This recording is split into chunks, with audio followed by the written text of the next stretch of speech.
नमस्कार. कृषी अपडेट लाईफमध्ये स्वागत. या क्षणाची सर्वात मोठी आणि महत्त्वाची बातमी महाराष्ट्राच्या कृषी क्षेत्रातून येते.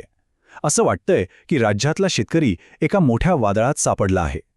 म्हणजे बघा, बाजारभाव, हवामान आणि आंतरराष्ट्रीय घडामोडी या सगळ्याच बाजूंनी संकट अधिक गडद होत चाललंय.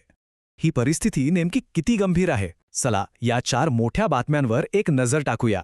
एकीकडे कांद्याचे भाव अक्षरशः जमिनीवर आले आहेत. दुसरीकडे राज्यभरात उष्णतेची लाट आहे, जी पिकांना त्रासदायक ठरतीये. तिसरीकडे आंतरराष्ट्रीय युद्धजन्य परिस्थितीमुळे खतांच्या किमती वाढतील की काय अशी भीती आहे. आणि या सगळ्याचा थेट परिणाम म्हणजे शेतकरी आता आंदोलनाच्या तयारीत आहेत.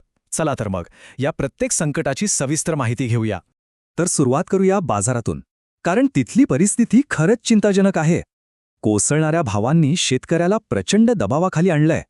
आपण ज्या प्रमुख पिकांबद्दल बोलतो, म्हणजे सोयाबीन, कापूस, हरभरा, गहू, या सगळ्यांचीच अवस्था बिकट आहे.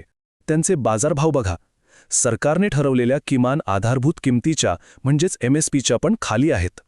म्हणजे सरळ शेतकऱ्याला त्याच्या कष्टाचा योग्य मोबदलाच मिळत नाहीये. ही भावना खूप तीव्र झालीय. आणि त्यातल्या त्यात कांद्याची गोष्ट तर खूपच गंभीर आहे.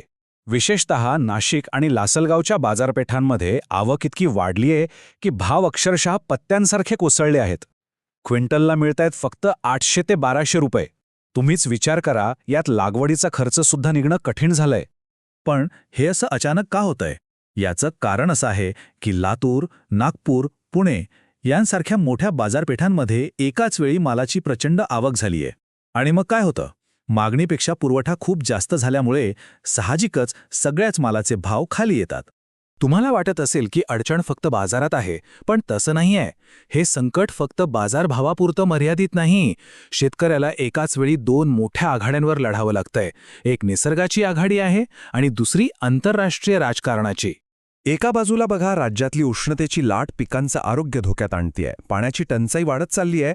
तर दुसऱ्या बाजूला हजारो मैल दूर इराणमध्ये जे काही तणावपूर्ण वातावरण आहे, त्यामुळे खतांच्या किमती वाढण्याची शक्यता निर्माण झाली आहे. म्हणजे शेतकरी दोन्हीकडून अक्षरशः भरडला जातोय.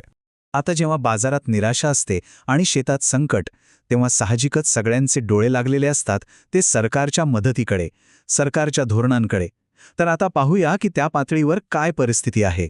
सरकारी योजनांचं चित्र काहीसं संमिश्र दिसतंय. म्हणजे लाडकी बहीण योजनेसारख्या योजनांना चांगला प्रतिसाद मिळतोय. PM किसानचा हप्ताही बऱ्याच शेतकऱ्यांच्या खात्यात जमा होतोय. पण जो सगळ्यात महत्त्वाचा मुद्दा आहे, म्हणजे पीक विमा, तिथेच गाडी अडकलेली दिसतेय. अनेक शेतकऱ्यांना अजूनही नुकसान भरपाई मिळालेली नाहीये, ती कुठेतरी अडकून पडली आहे. आणि यात सगळ्याचा परिणाम काय? तर शेतकऱ्यांचा संयम आता संपत चाललाय. याच आर्थिक कोंडीमुळे आणि धोरणांमधल्या दिरंगाईमुळे शेतकरी संघटना आता रस्त्यावर उतरण्याच्या तयारीत आहेत. त्यांच्या मागण्या एकदम स्पष्ट आहेत: संपूर्ण कर्जमाफी आणि हमीभावाला कायदेशीर संरक्षण.